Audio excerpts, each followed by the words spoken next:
Welcome to our channel. నేను మీ Prashanth. Unstoppable ప్రోగ్రామ్కి ఈరోజు రామ్ చరణ్ గారు గెస్ట్గా అయితే రావడం జరిగింది. సో అదేవిధంగా మరి రామ్ చరణ్ గారి అక్కడ కన్జర్వేషన్ ఎలా జరిగింది బాలకృష్ణ గారితో. సో అదేవిధంగా ఇప్పుడు సంక్రాంతికి మన బాలకృష్ణ గారి మూవీ దాకు మహారాజ్, అదేవిధంగా మన రామ్ చరణ్ గారు నటించిన గేమ్ చేంజర్ మూవీ. సో ఈ రెండు మూవీస్ మరి సంక్రాంతికి థియేటర్లో ఎలా ఆడబోతున్నాయి, సో వీటి గురించి పూర్తిగా మాట్లాడేందుకు ప్రస్తుతం మనతో పాటు సీనియర్ జర్నలిస్ట్ యజ్ఞమూర్తి గారు ఉన్నారు. నమస్తే అండి. నమస్తే ప్రశాంత్. సో ఈసారి మనం ఈరోజు చూసుకున్నట్లయితే కనుక రామ్ చరణ్ గారు బాలకృష్ణ గారిని అన్స్టాపబుల్ ప్రోగ్రాంలో అయితే కలవడం జరిగింది, గెస్ట్గా రావడం జరిగింది. సో అక్కడ కన్జర్వేషన్ పూర్తి అసలు ఎలా జరిగింది, మళ్ళీ వీళ్ళిద్దరు మూవీస్ అయితే రాబోతున్నాయి, మరి ఎలా ఉండబోతుంది. సో ఈరోజు మంగళవారం రామ్ చరణ్ అండ్ ఆయన టీం, గేమ్ చేంజర్ టీం ఏదైతే ఉందో వాళ్ళందరూ కూడా ఈరోజు షూటింగ్లో పార్టిసిపేట్ చేస్తున్నట్టుగా మనకు సమాచారం అందుతూ ఉంది. పోయిన వారం చూసాం, పోయిన శుక్రవారం సంక్రాంతికి వస్తున్నాం, ఆ టీం సందడి చేసింది. అందులో ప్రధానంగా వెంకటేష్ బాలకృష్ణ చిన్నతనం నుంచి కూడా ఒకరంటే ఒకరికి బాగా తెలుసు. అందు గురించి అది చాలా బాగా రక్తి కట్టిందని అనుకోవాలి. ఆయన సంగతులు ఈయన సంగతులు ఆయనకి తెలుసు. అలాగే ఆయన తండ్రి గురించి అడిగినప్పుడు ఇప్పుడు దాకా మనం చూడని కోణం వెంకటేష్లో ఆవిష్కృతమైంది. ఆయన ఎమోషనల్కి గురైనటువంటి విధానం, తండ్రి తన మీద ఎంత ప్రభావం చూపాడు, ఎలాంటి ముద్ర వేశాడు అనేది ఆయన చెప్పినప్పుడు కూడా నిజంగానే అందరికి కూడా కళ్ళు చెమ్మగిలాయనే చెప్పాలి. అలాగే అన్నయ్య గురించి సురేష్ బాబు, సో తమ కుటుంబానికే మూలస్తంభంలో అంటాడు. ఇప్పటికీ కూడా స్టిల్ ఈ వయసులో కూడా ఆయన వెంకటేష్ సినిమా ఏదైనా చేయాలంటే ముందు కథ వినాల్సింది సురేష్ బాబే. మొట్టమొదటి నుంచి కూడా, అంటే కలియుగ పాండవులు అనే సినిమా చేసినప్పటి నుంచి ఇప్పటిదాకా కూడా, ఇన్ని సంవత్సరాల తర్వాత కూడా, ఇన్ని దశాబ్దాల తర్వాత కూడా అన్నయ్యకి అంత ప్రాముఖ్యత వెంకటేష్ ఇస్తుండటం, అలాగే సురేష్ బాబు కూడా అలాగే ఒక అన్నలాగా వెంకటేష్కి ఒక సపోర్ట్ పిల్లర్గా నిలవటం అనేది కూడా ఇందులో మనకు కనిపిస్తుంది. అలాగే తన కొడుకు 20 ఏళ్ళు వచ్చాయి, విదేశాల్లో చదువుకుంటున్నాడు, వచ్చాక ఏం చేస్తాడనేది అతని వాడిష్టం అని ఇట్లా చెప్పడం, కూతుళ్ళ గురించి చెప్పడం, ఇద్దరికి పెళ్ళిళ్ళు అయిపోయాయని, అలాగే భార్య గురించి చెప్పుకోవటం, నేను ఆమెను యాక్సెప్ట్ చేశాను, ఆమె నన్ను యాక్సెప్ట్ చేసింది అని ఇట్లా మాట్లాడటం. ఎందుకంటే ఆమె కమ్యూనిటీ స్వేర్ ఇద్దరివి కూడా, ఆమె నీరజారెడ్డి. సో అట్లా మొత్తం తన ఫ్యామిలీ గురించి ఆయన ఆవిష్కరించిన విధానం చాలామందికి నచ్చింది. అది నిజంగా చెప్పాలంటే పెద్ద హిట్ అయిపోయిందని చెప్పాలి. ఈసారి ఈ అన్స్టాపబుల్ 4th సీజన్లో సో మంచి ఎపిసోడ్లు పడ్డాయనే చెప్పాలి. అల్లు అర్జున్ది పడింది, దుల్కర్ సల్మాన్ది పడింది, నవీన్ పోలిశెట్టిది పడింది, వెంకటేష్ది పడింది, ఇప్పుడు ఈ వారం రామ్ చరణ్ది పడబోతుంది. సో రామ్ చరణ్ది ఎలా జరుగుతుంది ఏంటి, ఫస్ట్ టైం రామ్ చరణ్ అంటే గతంలో వేరే షోలకు వెళ్ళాడు, సెలబ్రిటీ షోలకి జస్ట్ గెస్ట్ లాగా వెళ్ళాడు, పార్టిసిపేట్ చేయడానికి వెళ్ళాడు. రామానాయుడు మన రానాదానికి అటెండ్ అయ్యాడు కదా, అట్లాంటి వాటికి వెళ్ళాడు. కానీ ఇలా ఫస్ట్ టైం ఒక బాలకృష్ణ గారి అన్స్టాపబుల్ షోకి, అంటే 3 సీజన్లు అయినా కానీ ఇప్పుడు దాకా రాలా, ఈ 4వ సీజన్లో ఆయన బాలకృష్ణ గారిని ఫేస్ చేస్తున్నాడు. షూటింగ్ జరుగుతూ ఉంది. ఆ ఫ్యామిలీకి సంబంధించినటువంటి ఏం చెప్పబోతున్నాడు రామ్ చరణ్, తన తండ్రి గురించి, తల్లి గురించి, తనను ఇన్ఫ్లుయెన్స్ చేసిన వాడి గురించి. తన హీరో ఖచ్చితంగా చిరంజీవి గారే రామ్ చరణ్కి. సో ఆయన ఇన్ఫ్లుయెన్స్ ఎలా ఉంది, అలాగే సినిమా అది ఎప్పటి నుంచి, చిన్నతనం నుంచే అలా మైండ్లోకి వచ్చింది యాక్టర్ కావాలనేది, ఇట్లాంటి అనేక విషయాల్ని, డ్యాన్సుల విషయం, ఇవి కూడా, అంటే తండ్రి నుంచి తను ఏమేమి నేర్చుకున్నాడు ఏంటి అనే దాంతోపాటు డ్యాన్సుల విషయం కూడా ఒక అంశంగా వస్తుంది అనేది మనకి తెలుస్తున్నటువంటి సమాచారం. ఖచ్చితంగా ఇప్పుడు దాకా రామ్ చరణ్ ఎక్కడా కూడా బయట పెట్టని విషయాలు ఈ షోలో బయట పెట్టబోతూ ఉన్నాడు.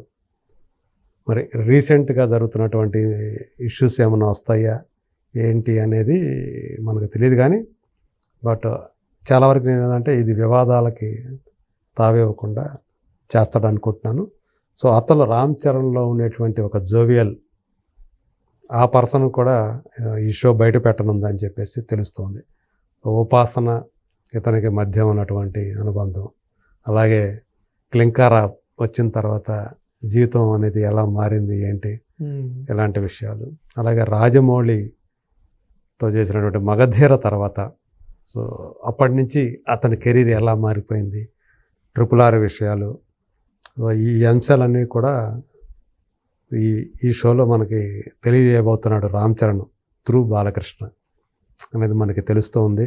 సో బాలకృష్ణ గారు కేవలం కెరీర్ విషయాలే కాకుండా ఆయనలో మనం చూస్తే ఒక సరదాగా మాట్లాడేటువంటి ఒక జోవియల్ పర్సన్ ఉన్నారు బాలకృష్ణ గారు.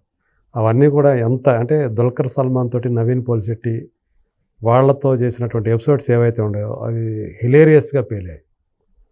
సో అదేవిధంగా ఇప్పుడు ఇక్కడ కూడా రామ్ చరణ్లో ఉన్నటువంటి ఆ అదర్ సైడ్ ఏదైతే ఉందో సాధారణ మనం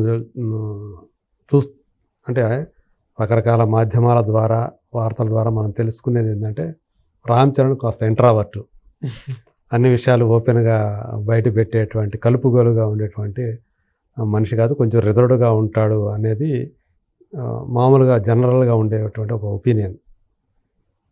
కానీ ఇందులో అందుకు పూర్తి భిన్నమైనటువంటి రామ్ చరణ్ మనకు దర్శనం ఇవ్వబోతున్నాడు అనేది ఇన్సైడర్స్ నుంచి మనకు అందుతున్నటువంటి సమాచారం. సో ఇప్పుడు అంటే ఈ అన్స్టాపబుల్ షో కూడా ముగింపు దశకు వస్తూ ఉంది. నాకు తెలిసి ఇంకా 2 ఉండయా 3 ఉండయో, అంటే 10 ఎపిసోడ్లు ఇప్పటికి 6 అయినాయి అనుకుంటా, ఇది 7, 8. సో బహుశా ఇంకా 2 వస్తాయేమో. సో దీని తర్వాత మళ్ళీ డాకు మహారాజుకు సంబంధించినటువంటి టీం, అంటే తన సొంత సినిమా టీం, ఎందుకంటే అది 12వ తేదీ రిలీజ్ అవుతుంది. గేమ్ చేంజర్ 10, అది డాకు మహారాజ్ 12, సంక్రాంతికి వస్తున్నాం 14. సో ఖచ్చితంగా ఈ శుక్రవారం పోతే, ఇది ఇప్పుడు 3వ తేదీ శుక్రవారం వస్తుంది, ఈ 3వ తేదీ ఇది ప్రసారం అవుతుంది. 10వ తేదీ తన సొంత టీమే వచ్చే అవకాశాలు ఉండే. సో డాకు మహారాజ్ టీం అని అనుకుంటున్నాను నేను. సో మొత్తానికి అంటే ఈయన రామ్ చరణ్ గారిని ఆహ్వానిస్తూ బాలకృష్ణ మాట్లాడిన వీడియో బాగా ఇప్పుడు వైరల్ అవుతూ ఉంది. సో సంక్రాంతికి వస్తున్నాం, డాకు మహారాజ్తో పాటు గేమ్ చేంజర్ కూడా పెద్ద హిట్ అవ్వాలి, సంక్రాంతి అందరికీ శుభాలు అందించాలని చెప్పేసి ఏదైతే ఆయన చెప్పాడో అది మంచి వైరల్ అవుతూ ఉంది ఇప్పుడు. సో మొత్తంగా చూసుకుంటే సో అన్స్టాపబుల్ విత్ NBK అనే షో ఏదైతే అయిందో అది బ్లాక్ బస్టర్ హిట్ అయిపోయింది. కాకపోతే రీసెంట్గా 2 వారాల నుంచి అల్లు అర్జున్ ఇష్యూ అనేది కొంచెం హైలైట్ అయిపోవటం వల్ల సో కొంచెం తగ్గిందేమో అని అనిపించింది. కానీ బట్ మళ్ళీ మొన్న వెంకటేష్ గారిది చూసిన తర్వాత, వెంకటేష్ గారిది అద్భుతంగా వచ్చింది. దానికి ఒక సాంగే చాలు, ఇంకా దానికి ప్రమోషన్ అవసరం లే అన్నట్టు అనిపిస్తుంది. అదే, సో ఆ ఎపిసోడ్ బాగా వర్కౌట్ అయింది. సో ఇప్పుడు రేపు రాబోతున్న ఏదైతే ఈ చివరి ఎపిసోడ్లు కూడా సూపర్ హిట్ అవుతాయి, అంటే అంత బాగా ఆదరణ పొందుతాయని చెప్పేసి మనం అనుకోవచ్చు. ఒక హీరోగా, అలాగే ఒక సామాజిక సేవకుడిగా, ఎందుకంటే Basavatarakam Indo American hospital chairman ఆయనే. ఒక పక్క ఇటు సినిమాలు కళాసేవ చేస్తూ, ఇంకో పక్క సామాజిక సేవ చేస్తూ, ఇంకో పక్క హోస్టుగా అన్స్టాపబుల్ విత్ NBK అనే షో ద్వారా మరో బాలయ్యని మనకి ఆయన చూపిస్తూ వస్తూ ఉన్నారు. సో ఇప్పుడు అలాగే రామ్ చరణ్ తోటి ఆయన ఏం ప్రశ్నలు వేశారు, దానికి రామ్ చరణ్ ఎలాంటి సమాధానాలు చెప్పాడు, అందులో ఏ రకమైనటువంటి ప్రశ్నలు ఉన్నాయి, కెరీర్కి సంబంధించి ఎంతవరకు ఉండే, ఫ్యామిలీకి సంబంధించి ఎంత ఉండే. సో అలాగే తనలోని ఇంకోటి అంటే తన హాబీలు ఏంటి, హార్స్ రైడింగ్ చాలా ఇంట్రెస్ట్, దానికి సంబంధించి కూడా అవన్నీ కూడా ఆయన ఆసక్తులు, అభిరుచులు అవన్నీ కూడా ఈ సందర్భంగా రామ్ చరణ్ ఆయన అనుభవాలన్నింటినీ కూడా, జ్ఞాపకాలన్నింటినీ కూడా మనతో షేర్ చేసుకుంటాడని చెప్పేసి మనం ఎక్స్పెక్ట్ చేయొచ్చు. Thank you sir. Thank you.